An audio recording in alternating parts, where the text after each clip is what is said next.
You know, it's not hard to see that there's this great imbalance and that things aren't right. You know, I know that, but for me, I suppose, it really hits home if I stop and think about this moment, because it's happening right now.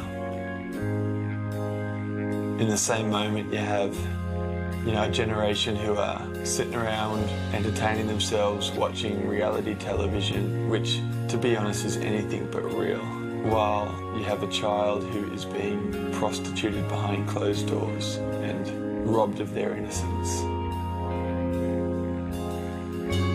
It's not fair that we can go about consuming every single material option that comes our way while, you know, the widow and orphan are stripped of life's basic dignities because they're victims of a conflict that simply isn't theirs. It's not fair that there's a generation who are choking on their obesity while at the same time there's 30,000 children who will die today for lack of food.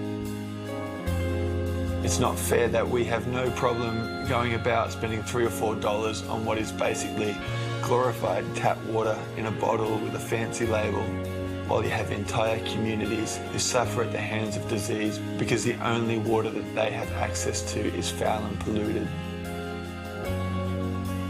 It's not fair that we, you know, can sing and dance and jump around in our freedom and in our liberty, while at the same time the slave remains captive, out of sight and out of mind. It's not fair that we can sit and watch the evening news from the comfort of our living rooms and pity those who lived where the storm hit or where the ground shook or where the water rose, and simply feel sorry for them and then change the channel and get on with supper. Is it fair to walk past the homeless man and give him nothing in the assumption that he'll spend it on booze or cigarettes, or to suggest that he should go out and get a job? I mean, who are we to judge the alcoholic or the prostitute or the addict or the criminal as if we're any better?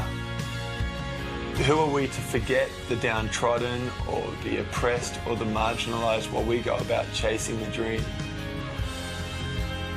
We see this imbalance and we go, man, that's not right, that's not fair. But all too often that's all we do. Because for us to do any more is actually going to cost us something. And if that's where it ends, perhaps then it's fair to say that when we ignore the prostituted child, that we actually lend our hand to their abuse. That when we ignore the widow and the orphan in their distress, that we actually add to their pain. When we ignore the slave who remains captive, that it's us who's entrapping them. That when we forget the refugee, that it's us who is displacing them. That when we choose not to help the poor and the needy, that we actually rob them. Perhaps the only fair thing to say is that when we forsake the lives of others, we actually forsake our own.